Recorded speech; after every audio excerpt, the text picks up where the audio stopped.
All right, hello everyone. I'm looking at the Disney app and was going to talk a little bit about Genie Plus and individual lightning lanes and whatnot. If you are 18 or over, you will be able to go through up here at the top. It's below Hello Tom. It says Genie Plus service, and I'm going to click Purchase. Then you see this right here, and then you have to scroll down. If it's on a phone, you'll have to scroll down to get Genie Plus services, and you'll see the price that day. They go by surge pricing, so it's going to be different each time.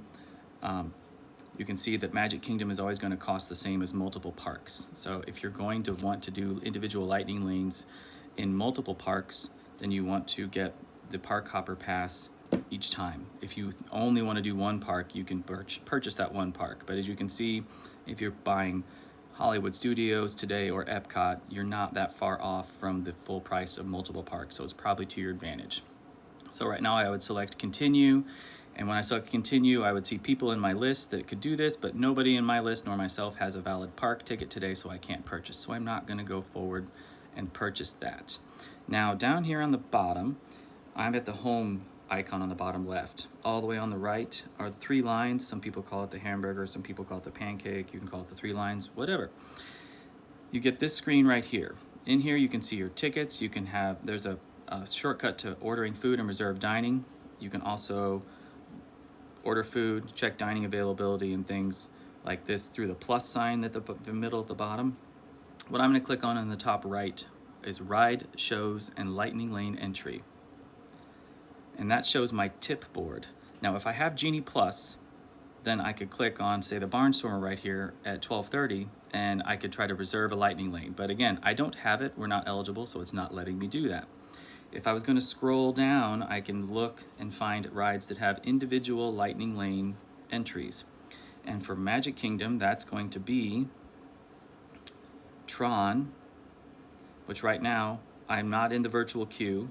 If I was in the park at 1 o'clock p.m. Eastern, I could try to enter that virtual queue, and it says purchase for $20. So today it's $20 for a guaranteed shot at riding Tron. If you miss the virtual queue, your best chance is to buy the lightning lane to make sure if that is a must-do for you.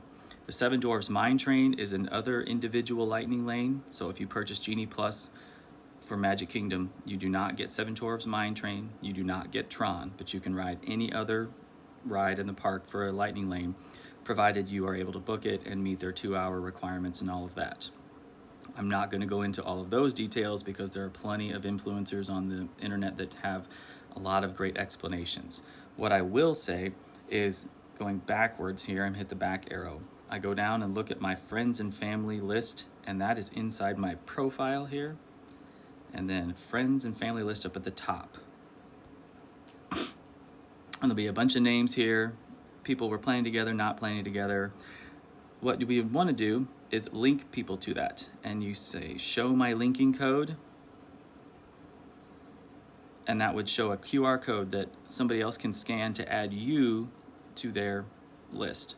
You can also, I think, go scroll all the way down and say add a guest. You can add a guest, and this is people that they think are connected to me, but you can enter their name and age, find through connected guests, or scan a linking code. And if you need more help with that, you can ask myself or somebody else that has the app that understands, and we can always get you squared away with that. Another thing to take a look at is park hours and info, because the park hours will always be updated for that specific day. This is for Sunday the 24th. I'm making it on Sunday the 24th. So if I skip ahead to Sunday, April 28th, all of the hours are going to be fairly generic. 9 to 9 for the main 3 parks, and Animal Kingdom is 9 to 6. Now, if I go back up and look around our trip date, like on Friday, April 5th, you'll see that these have changed.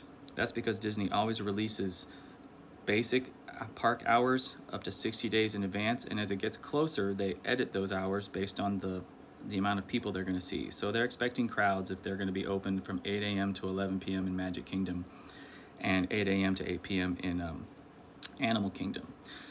The last thing I will say about purchasing Genie Plus or individual lightning lanes is you cannot purchase Genie Plus or an individual lightning lane under 18. You do not need to have your parent or guardian do it. You can have your group leader do it, or anyone else that is over the age of 18. So if you inside your group all agree you want to purchase this, and you make an arrangement with your parents and your group leader or someone to go ahead and make those purchases on your behalf, as long as you all have it worked out how funds are going to be transferred and everyone is compensated for what's going on, you do not need to bother your parents back home in Missouri buying you individual lightning lanes or buying you Genie Plus and making sure that you get it done on time, because it is a very time sensitive thing to do. If you are under the age of 16, at this time Disney does not allow you to plan your own lightning lane adventures. So if you are under 16, you will need to have someone in your group who is over the age of 16 help plan those for you.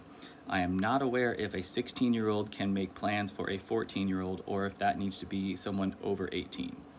Again, that may be something where you need to be coordinating with your group leader. I encourage all of you to create a GroupMe, a WhatsApp group, a Remind thread, some kind of group chat with your group leader and all of you, so that you can make sure that you're in communication about these things and that you don't miss something. Some of you are still asking about dining reservations. You can make dining reservations right now without having your park reservations or your park tickets in hand. We are inside, so I can just say, I'm going to look for 4 people on April 6th, and I want to look all day. And right now, on April 6th, this is everything that I could see. Now, I could also filter it out and say, I'm going to be in Animal Kingdom, or where locations, let's see here.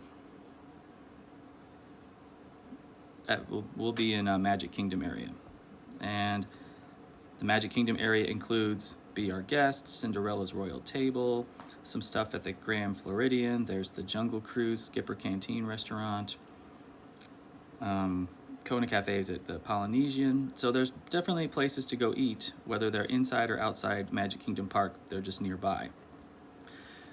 If you don't know what your party wants to do, you can always make reservations right now and cancel them within 3 hours of your reservation start time and not have a penalty. So many people will hold reservations, and then as they get closer and figure out what they want to do, start canceling. So if something you want to do is not there, keep checking back even the day of, because you might find a reservation open up that wasn't there before. And to keep this from getting any longer, we're going to stop right there.